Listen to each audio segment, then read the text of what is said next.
Hi guys, welcome back to my YouTube channel. ನಾವು already physics ಎಲ್ಲ chapter important ಕ್ವಶನ್ಸ್ನ ನನ್ನ ಯೂಟ್ಯೂಬ್ ಚಾನಲ್ ಹಾಕಿದ್ದೀನಿ. ನೋಡಿಲ್ಲ ಅಂದರೆ ಹೋಗಿ ಚೆಕ್ ಮಾಡಿ. ಮ್ಯಾಥ್ಸ್ ಆಲ್ರೆಡಿ 4 ಚಾಪ್ಟರ್ಸ್ ಹಾಕಿದ್ದೀನಿ. ಇವತ್ತು 5 ಚಾಪ್ಟರ್ಸ್ ಇಂಪಾರ್ಟೆಂಟ್ ಕ್ವಶನ್ಸ್ ನೋಡೋಣ. 5th ಚಾಪ್ಟರ್ ಯಾವುದು ಅಂದರೆ ಕಂಟಿನ್ಯೂಟಿ ಆ್ಯಂಡ್ ಡಿಫ್ರೆನ್ಸಿಯೇಷನ್. ಇದರಲ್ಲಿ ಫಸ್ಟ್ ಆಫ್ ಆಲ್ ಇವೇನಿದೆ ಕಾನ್ಸೆಪ್ಟ್ ಇವನ್ನ ಕ್ಲೀನಾಗಿ ಅರ್ಥ ಮಾಡ್ಕೊಂಡ್ರೆ ಅಷ್ಟೇ ನೀವು ಕ್ಲೀನಾಗಿ ಎಕ್ಸಾಮ್ ಬರೆಯೋಕ್ಕಾಗೋದು. ಇಲ್ಲಾಂದರೆ ಕಷ್ಟ. ಫಸ್ಟ್ ಅದನ್ನು ಕ್ಲೀನಾಗಿ ಕಾನ್ಸೆಪ್ಟ್ನ ಅರ್ಥ ಮಾಡ್ಕೊಳ್ಳಿ. ನೆಕ್ಸ್ಟು ಇವೆಲ್ಲ ಏನಿದಾವೆ ಇದನ್ನ ಕೇಳಲ್ಲ. ಯೂಶಲಿ 1 ಮಾರ್ಕ್ಸಿಗೆ ಕೇಳ್ತಾನೆ ಅಷ್ಟೇ. ಇವೆಲ್ಲ ಅದೇನಷ್ಟು ಇಂಪಾರ್ಟೆಂಟ್ ಕ್ವಶನ್ಗಳಲ್ಲ. ಅದಕ್ಕೋಸ್ಕರ ನಾನು ಅದನ್ನೇನು ಇದು ಮಾಡಕ್ ಹೋಗ್ತೀನಿ, ಅಂದ್ರೆ ಜಾಸ್ತಿ ಹೊತ್ತಾಗುತ್ತೆ ವಿಡಿಯೋ ಅಂತ. ಇದ್ರಲ್ಲಿ ವೆರಿ ವೆರಿ ಇಂಪಾರ್ಟೆಂಟ್ ಕ್ವಶನ್ ಹೇಳ್ತೀನಿ. ಇವೆಲ್ಲ 1 ಮಾರ್ಕ್ಸಿಗೆ ಅಷ್ಟೇ.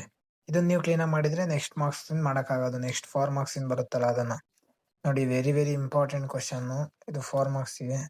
Find the value of k so that the function f is continuous at the indicated point. ಇದು ವೆರಿ ವೆರಿ ಇಂಪಾರ್ಟೆಂಟ್ ಕ್ವಶನ್. 4 ಮಾರ್ಕ್ಸಿಗೆ ಇದ್ದೇ ಇರುತ್ತೆ 4 ಮಾರ್ಕ್ಸಿಗೆ. ಅಂದ್ರೆ ಕೆ ಕಂಡು ಹಿಡಿಯೋದು ಕಲೀಲೇಬೇಕು ನೀವು.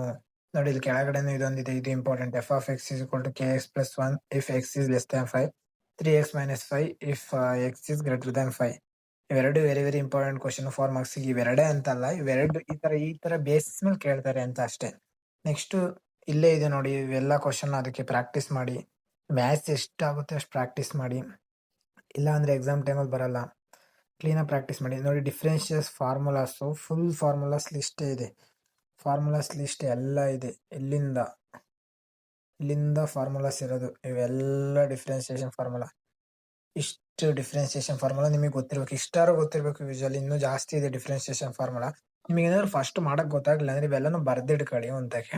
ಆ ಶೀಟ್ನ ನೀವು ಡೈಲಿ ಒಂದ್ಸತಿ ನೋಡಿದ್ರೆ ಸಾಕು, ಅದೇ ನಿಮಗೆ ಆಟೋಮೆಟಿಕ್ಲಿ ಎಕ್ಸಾಮ್ ಹೊತ್ತಿಗೆ ಬಂದೇ ಇರುತ್ತೆ. ನೋಡ್ದಲ್ಲೇ ನಿಮಗೆ ಬಂದೇ ಬಿಡುತ್ತೆ. ನೆಕ್ಸ್ಟ್ ಫಾರ್ಮುಲಾ ಆಫ್ ಲಿಮಿಟ್ಸ್ ಅದೊಂದು ಸ್ವಲ್ಪ ನೋಡ್ಕೊಂಡಿರೋದು ಲಾಜಿಕ್ ಅಷ್ಟೇ. ಅದೇ ನೀವು ಬಯಾಟ್ ಹೊಡಿಬೇಕು ಆ ಥರ ಏನಿಲ್ಲ. ಈ ಸಮ್ ರೂಲು ಇವೇನಿದಾವೆ, ಈ ಸಮ್ ರೂಲು ಮತ್ತೆ differential rule, product rule, quotient rule, ಇಷ್ಟು ರೂಲ್ನ ನೀವು ಅರ್ಥ ಮಾಡ್ಕೊಂಡ್ರೆ ನೀವು ನೆಕ್ಸ್ಟ್ ಅದ್ರ ಮೇಲೆ ಡಿಫ್ರೆನ್ಸಿಯೇಷನ್ ಮಾಡೋಕ್ಕಾಗೋದು. ಡಿಫ್ರೆನ್ಸಿಯೇಷನ್ ಒಂದು ಸ್ವಲ್ಪ ಟಫ್ ಅನ್ಸುತ್ತೆ ಫಸ್ಟ್ಗೆ, ಆಮೇಲೆ ಈಸಿನೇ ಅದು. ಯಾಕಂದ್ರೆ ಮಾಡ್ತಾ ನಿಮಗೆ ಈಸಿ ಆಗುತ್ತೆ ಅದು ಡಿಫ್ರೆನ್ಸಿಯೇಷನ್. ಈ ರೂಲ್ಸ್ ಎಲ್ಲ ಗೊತ್ತಿರಲಿ. ಈ ರೂಲ್ಸ್ ಗೊತ್ತಿದ್ರೆ ಮಾತ್ರ ನೆಕ್ಸ್ಟ್ ಒಂದೊಂದು ಮಾಡೋಕ್ಕಾಗೋದು ಕ್ವಶನ್ಗಳನ್ನ. ಆಯ್ತಾ? ನೆಕ್ಸ್ಟ್ ಇವೆಲ್ಲ ಬರೀ ಹಂಗೆ ಓದ್ಕೊಳ್ಳಿ ಸಾಕು. ರೈಟ್ ಹ್ಯಾಂಡ್ ಲೆಫ್ಟ್ ಹ್ಯಾಂಡ್ ಇವೆಲ್ಲ ನೋಡಿ ಇಲ್ಲಿ ಇದೆಯಲ್ಲ, ಇದನ್ನ 1 ಮಾರ್ಕ್ಸ್ ಈ ತರದ ಕ್ವಶನ್ 1 ಮಾರ್ಕ್ಸ್ ಬರೀ ಡಿಫ್ರೆನ್ಸಿಯೇಷನ್ ಮಾಡಕ್ಕೆ 1 ಮಾರ್ಕ್ಸ್ ಅಷ್ಟೇ. ಈ ತರ ಕೊಟ್ಟಿರ್ತಾನೆ ಕನ್ಫ್ಯೂಸ್ ಆಗ್ಬಿಡುತ್ತೆ. 1 ಮಾರ್ಕ್ಸ್ ಕ್ಲೀನಾಗಿ ಇದನ್ನ ಕ್ಲೀನಾಗಿ ಇಂಥವನ್ನ ಕಲ್ತ್ಕೊಳ್ಳಿ. ಯಾಕಂದ್ರೆ ಕೊಟ್ಟಿರ್ತಾನೆ ಗೊತ್ತಾಗದೇ ಇಲ್ಲ, ಕಷ್ಟ ಇರುತ್ತೆ. ನೀವು ಈಸಿ ಮಾಡ್ಬೋದು ಅಂತ ಹೋಗ್ಬಿಡಿ. ಚೈನ್ ರೂಲ್ನ ಕ್ಲೀನಾಗಿ ಕಲ್ತ್ಕೊಳ್ಳಿ. ಯಾಕಂದ್ರೆ ಇದನ್ನ ಅಪ್ಲೈ ಮಾಡೋದನ್ನ 2 ಮಾರ್ಕ್ಸ್ ಕೇಳ್ತಾನೆ.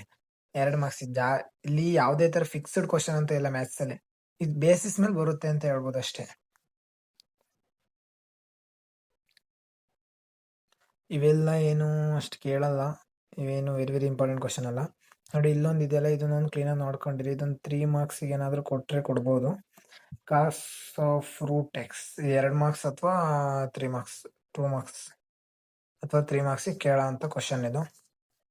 ಅಷ್ಟು ಇಂಪಾರ್ಟೆಂಟ್ ಅಲ್ಲ, ಆದ್ರೂ ನೋಡ್ಕೊಂಡಿರಿ. ಯಾಕಂದ್ರೆ ಇದನ್ನೇ ಕೇಳಿದ್ರು ಕೇಳ್ಬೋದು ಎಕ್ಸಾಮಲ್ಲಿ, ಹೇಳಕ್ಕಾಗಲ್ಲ. ನೆಕ್ಸ್ಟು ಇವೆಲ್ಲ ಏನು ಕೇಳಲ್ಲ ನಮಗೆ. ನೆಕ್ಸ್ಟ್ ಯಾವ್ದು ಕೇಳ್ತಾರೆ ಅಂದ್ರೆ ನೋಡಿ ಇಲ್ಲಿ X square plus Y square is equal to S square, differentiate the following function with respect to Y. ಇದನ್ನ ನಿಮಗೆ ಕೇಳೋ ಚಾನ್ಸಸ್ ಇರುತ್ತೆ. ಯಾಕಂದ್ರೆ ಇದು ಒಂದು ರೂಲ್ ಮೇಲೆ ಇರೋ ಅಂಥದ್ದು ಇದು ಕ್ವಶನ್.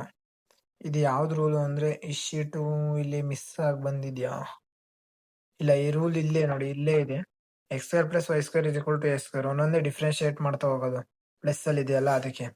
ಇದನ್ನ ಕ್ಲೀನಾಗಿ ನೋಡ್ಕೊಂಡಿರಿ. ಯಾಕಂದ್ರೆ ಇವೇನಿದೆ ಕ್ವಶನ್ನು, ಈ ಕ್ವಶನ್ಗಳನ್ನ ಕೊಡ್ಬೋದು. ಏನಕ್ಕೆ ಅಂದ್ರೆ 2 ಮಾರ್ಕ್ಸ್ಗೆ. ಇದರಲ್ಲಿ ಪಕ್ಕ ಅವೇ ಕ್ವಶನ್ ಅಂತ ಹೇಳಕ್ಕಾಗಲ್ಲ, ಆ ಬೇಸಿಸ್ ಮೇಲೆ ಕೊಡ್ಬೋದು ಅಂತ ಹೇಳ್ಬೋದು. ಈ ಟಾಪಿಕ್ ಮೇಲೆ ಕರೆಕ್ಟ್, ಈ ಟಾಪಿಕ್ ಮೇಲೆ 2 ಮಾರ್ಕ್ಸಿನ ಕ್ವಶನ್ ಪಕ್ಕ ಕೇಳ್ತಾರೆ. ಈ ಟಾಪಿಕ್ ಮೇಲೆ ಈ ಕ್ವಶನ್ಗಳನ್ನ ಕ್ಲೀನಾಗಿ ವರ್ಕ್ ಮಾಡಿ ಕೇಳ್ತಾರೆ 2 ಮಾರ್ಕ್ಸಿಗೆ. ಈ ತರ ಹೇಳ್ಬೋದು. ಬೇಕಾರೆ ಅದೇ ಕ್ವಶನ್ ಅಂತ ಹೇಳಕ್ಕಾಗಲ್ಲ. ಬೇಕಾದ್ರೆ ಇದ್ಯಾವ್ದಾದ್ರು ಕೆಮಿಸ್ಟ್ರಿ, ಫಿಸಿಕ್ಸ್ ಆ ಥರದ್ದು ಹೇಳ್ಬಿಡ್ಬೋದು. ಇದ್ರಲ್ಲಿ ಹೇಳಕ್ಕಾಗಲ್ಲ. ಇವೆಲ್ಲ ಇದಾವಲ್ಲ, ಇವೆಲ್ಲ 2 ಮಾರ್ಕ್ಸ್ ಕ್ವಶನ್. ಇವೆಲ್ಲ ಸ್ವಲ್ಪ ಕ್ಲೀನಾಗಿ ಬಂದಿಲ್ಲ, ಏನೋ ಫೋಟೋ ಮಿಸ್ಟೇಕ್ ಅನ್ಸುತ್ತೆ. ಇದರಲ್ಲಿ ಇನ್ನೂ ಇದೆ ಪಾರ್ಟ್ 1. ಇದು ಪಾರ್ಟ್ 1. ನೆಕ್ಸ್ಟ್ ಪಾರ್ಟ್ 2 ಬರುತ್ತೆ. ಪಾರ್ಟ್ 2 ವಿಡಿಯೋ ಬೇಕು ಅಂದ್ರೆ ನಮ್ಮ ಚಾನಲ್ಗೆ ಇನ್ನೂ ಸಬ್ಸ್ಕ್ರೈಬ್ ಆಗಿಲ್ಲ, ಸಬ್ಸ್ಕ್ರೈಬ್ ಆಗಿ ಲೈಕ್ ಮಾಡಿ. ನೀವು ಎಷ್ಟು ಲೈಕ್ ಮಾಡ್ತೀರಾ, ನೀವು ಎಷ್ಟು ಜನ ನೋಡ್ತಿದ್ದೀರಾ ಅಂತ ಗೊತ್ತಾಗುತ್ತೆ. ಇದು ನನಗೋಸ್ಕರ ಅಲ್ಲ, ನಿಮಗೋಸ್ಕರ. ನಂದು ಆಲ್ರೆಡಿ PUC ಮುಗ್ದಿದೆ.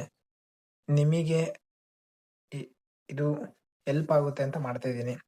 ನೋಡಿ ನೆಕ್ಸ್ಟ್ ಇಲ್ಲಿ ನೋಡಿ ಫಾರ್ಮುಲಾಸ್ ಇವೆಲ್ಲ ನೆಕ್ಸ್ಟ್ ವಿಡಿಯೋ ಬರೋತ್ತಿಗೆ ಫಾರ್ಮುಲಾಸ್ ಎಲ್ಲ ಕಲ್ತ್ಕೊಂಡಿರಿ.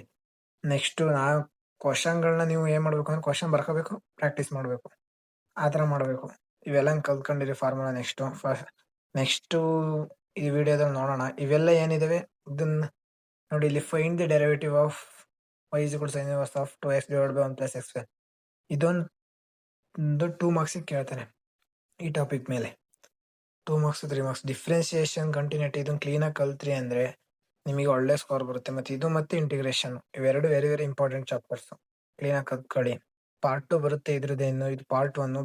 ಇದು ಜಾಸ್ತಿ ಲಾಂಗ್ ನೋಟ್ಸ್ ಇರೋದ್ರಿಂದ ಇದು ಪಾರ್ಟ್ 2 ಆರ್ ಪಾರ್ಟ್ 3 ಮಾಡ್ತೀನಿ. ಒಂದೇ ವಿಡಿಯೋದಲ್ಲಿ ಜಾಸ್ತಿ ಆದ್ರೆ ನೀವು ನೋಡಲ್ಲ. ಅದು ಅರ್ಧ ಗಂಟೆ ಆಗ್ಬಿಟ್ರೆ ಯಾರು ನೋಡ್ತಾರೆ? 5 ನಿಮಿಷ 10 ನಿಮಿಷನೇ ನೋಡಲ್ಲ. ಇನ್ನು ಅರ್ಧ ಗಂಟೆ ಆದ್ರೆ ಯಾರು ನೋಡ್ತಾರೆ ಹೇಳಿ? ವಿಡಿಯೋ ಏನಾದರೂ ಇನ್ಫಾರ್ಮೇಟಿವ್ ಆಗಿತ್ತು ಅಂದ್ರೆ ಲೈಕ್ ಮಾಡಿ, ಶೇರ್ ಮಾಡಿ, ನಿಮ್ಮ ಫ್ರೆಂಡ್ಸ್ಗೂ ಹೆಲ್ಪ್ ಆಗಲಿ. ಕಮೆಂಟ್ ಮಾಡಿ ನೆಕ್ಸ್ಟ್ ಏನ್ ಬೇಕು ಅಂತ. ಇನ್ನು ಯಾರು ನಮ್ಮ ಚಾನಲ್ ಸಬ್ಸ್ಕ್ರೈಬ್ ಆಗಿಲ್ಲ, ಸಬ್ಸ್ಕ್ರೈಬ್ ಆಗಿ.